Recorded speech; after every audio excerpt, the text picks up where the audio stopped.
दोस्तों हम लोग मिडिल क्लास परिवार से आते हैं तो हम लोग कोई भी सामान खरीदे चाहे वो फ्रिज हो, टीवी हो, वॉशिंग मशीन हो, कोई छोटी बड़ी चीज़ हो, लैपटॉप हो, हम लोग 10 बार रिसर्च करते हैं तब जाके एक कंक्लूजन निकालते हैं और उसके बाद जाके हम वो प्रोडक्ट लेते हैं। आई एम श्योर आपने भी अपनी लाइफ में कोई प्रोडक्ट रिसर्च करके ज़रूर लिया होगा, चाहे वो फ़ोन क्यों ना हो। ऐसा कोई आइटम है, फ्रिज, टीवी, वॉशिंग मशीन, कुछ भी हो, जो भी आपने लिया हो प्लीज़ हमें कमेंट करके बताइए। दोस्तों मैंने जो आइटम लिया था वो था वॉशिंग मशीन। अभी कुछ दिन पहले वॉशिंग मशीन मुझे रिप्लेस करना था। मुझे 4 दिन लगे रिसर्च करने के लिए। फाइनली ऑनलाइन मैंने उसे कंपनी से ऑर्डर किया। कल परसों में डिलीवरी हो जाएगी। तो आज का जो किस्सा हमारा वो इसी से रिलेटेड है। स्वागत करता हूँ किस्से और कहानी सीजन 1 में। मैं हूँ दीपांकर और ये चैनल है द स्टोरी कैफे। लॉकडाउन के बाद जब फर्स्ट लॉकडाउन हुआ था, उसके बाद जब लॉकडाउन खुला तो मेरे भाई की जॉब चली गई। उसमें मेरे कज़न भाई हैं और उनको एक लैपटॉप लेने की आवश्यकता पड़ गई। सिर्फ मामा और मामी को पता था कि भाई की जॉब चली गई है। परिवार में किसी को बताया भी नहीं। तो मैं जब मिलने गया उससे, मेरे घर से ज़्यादा दूर नहीं है, कोई 20-30 किलोमीटर में उसका घर होगा। मैं जब गया तब उसने मुझे वाकया बताया कि उसकी जॉब चली गई है और वो कुछ और ऑप्शन देख रहा है। मैंने कहा बहुत अच्छी बात है। तो उसने मुझे बताया कि उसने एक नई कंपनी ज्वाइन करनी है और 1 हफ्ते का टाइम है ज्वाइनिंग में। बस कंपनी की शर्त इतनी सी है कि लैपटॉप जो है वो अपना होना चाहिए। और भाई ने मेरे आने से पहले कई सारे ऑनलाइन वेबसाइट्स, इंटरनेट आर्टिकल पढ़ना या कुछ भी हो, सारी छान डाली है सिर्फ एक लैपटॉप के लिए। तो मैंने कहा हाँ भाई बात तो सही है, अब लैपटॉप नहीं होगा तो तू जॉब कैसे करेगा। एक काम करते हैं, ऑनलाइन स्टोर्स अब खुल रहे हैं धीरे धीरे, तो क्यों ना हम जाके एक बार देखें और पता करें कि लैपटॉप में क्या है और क्या क्या फीचर्स है, तुझे क्या रिक्वायरमेंट है, उसके हिसाब से हम देख सकते हैं। तो हमने यही किया। उसने मेरी बात मानी। हम लोग उसी दिन निकले। उस दिन शायद थर्सडे या फ्राइडे था। हम दोनों गए। एक सामने एक डिजिटल वर्ल्ड है, जैसे हर मॉल में या हर कॉम्प्लेक्स में एक डिजिटल वर्ल्ड होता है। हम दोनों वहाँ पहुँच गए और हम दोनों ने इंक्वायरी शुरू की।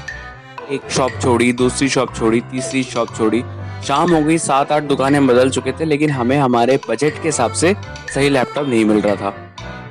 तब हमारी मुलाकात हुई एक सेल्समैन से जो एक डिजिटल वर्ल्ड में एचपी के लैपटॉप्स बेच रहा था। वो बंदा बहुत ही डायनेमिक था दोस्तों। और सच मानो ये एचपी ने ये शो बिल्कुल स्पॉन्सर नहीं किया है, किसी ने स्पॉन्सर नहीं किया है। मुझे अच्छी सर्विस मिली, इसलिए ये किस्सा मैं आपसे शेयर कर रहा हूँ।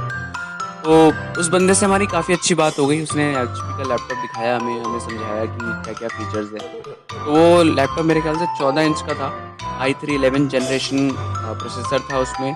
8 GB और 256 GB की इंटरनल मेमोरी और रैम जिसे भी आप कहते हैं वो था।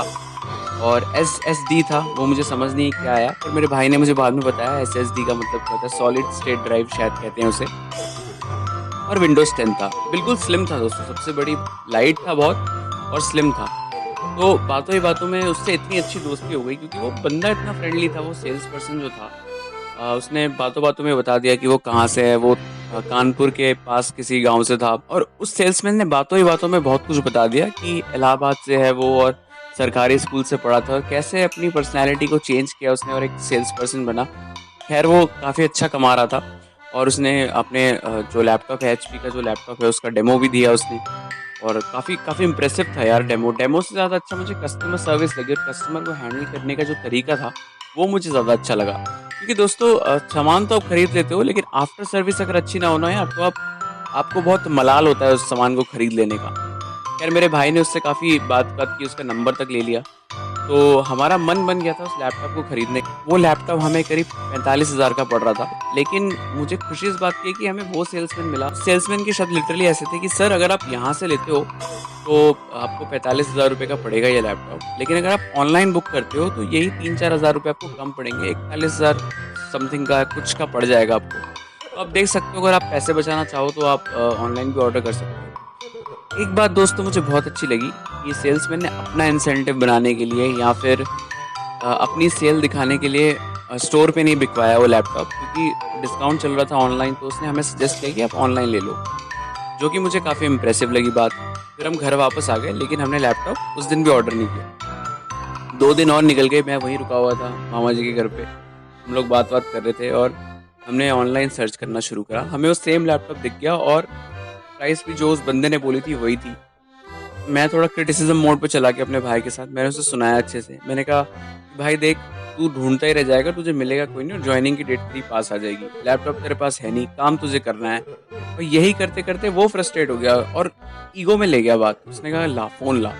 मेरे पास उसका फ़ोन था, मैं उसके फ़ोन में लैपटॉप से देख रहा था। अचानक उसे गुस्सा आया, क्रिटिसाइज़ कर दिया था मैंने उसे हिला दिया था मैंने। उसे तुरंत मेरे हाथ से फ़ोन छीना और उसने वो लैपटॉप तुरंत बुक कर दिया। कार्ड भी उसका एडिट था, क्रेडिट कार्ड पे उसने लैपटॉप ले लिया और उसकी 6 महीने की ईएमआई भी क्लियर कर ली। 6 महीने की ईएमआई भी 6000 के आसपास थी, कुछ ज़्यादा नहीं थी। इतना तो वो अफ़ोर्ड कर ही सकता था यार। मेरे भाई ने कहा भाई लैपटॉप ऑर्डर कर दिया है, कल तक आ जाएगा, कल तक भी रुक ही जा। मैंने कहा भाई काम है मुझे। उसने कहा काम वाम नहीं, अब तो लैपटॉप आ रहा है, अब तो रुकेगा, अनबॉक्सिंग भी साथ में करेंगे। यार मैं रुक गया। उस दिन खाना वाना बहुत मेरा फेवरेट बना था यार, शाही पनीर बना था उस दिन घर पे। कैसे मैं मना करता, तो मैंने खाया वया सब कुछ मस्त एंजॉय किया हम लोगों ने। और अगले दिन सुबह उठे हमने ब्रेकफास्ट किया। हम लोग इतने एक्साइटेड थे लैपटॉप को लेके कि लैपटॉप आया शाम को। हम शाम को लैपटॉप का इंतज़ार ही कर रहे हैं, कभी हम ऑनलाइन कंपनी में फ़ोन कर रहे हैं, कभी कुछ कर रहे हैं। तो खैर लैपटॉप आया, हमने अनबॉक्सिंग की और सबसे पहले उद्घाटन मेरे हाथों से कराया उसने। मैंने कुछ चला के देखा लैपटॉप और सीरियसली यार काफ़ी ज़बरदस्त फीलिंग थी उस लैपटॉप को चला के। मतलब हमें 3-4 दिन हमने बर्बाद कर दिए थे। अब जब वो लैपटॉप आ गया था उसकी अलग ही फीलिंग थी दोस्तों। मतलब इतना मस्त चल रहा था मक्खन की तरह और फीचर्स भी काफ़ी अच्छे थे। तो हमें उस सेल्समैन की बात याद आई, मेरे भाई ने उसका नंबर लिया हुआ था। मेरे भाई ने कॉल करा उसको और उसको बोला कि भाई हमने लैपटॉप ले लिया और जो तुमने रिकमेंड किया था ना वही लिया है। तो वो भी काफ़ी खुश हुआ कि यार यूजुअली कस्टमर्स जो है ना वो फ़ोन करते नहीं है वापस। तो उसको भी काफ़ी अच्छा लगा था कि एटलीस्ट कस्टमर ने याद रखा है मुझे। और मुझे लगता है कि सेल्स में यही होता है दोस्तों, ये रिश्ते जो बना लेते हैं ना सेल्स पर्सन, ये इम्पोर्टेंट है। और उसने हमारे दिमाग को ऐसे मोल्ड किया कि हमें एचपी के अलावा और कोई लैपटॉप दिख ही नहीं रहा था। दोस्तों मैं फिर बता दूँ, ये वीडियो एचपी की स्पॉन्सर नहीं है, लेकिन वो लैपटॉप इतना मस्त था, एक्सपीरियंस इतना अमेजिंग था यूज़ करने का।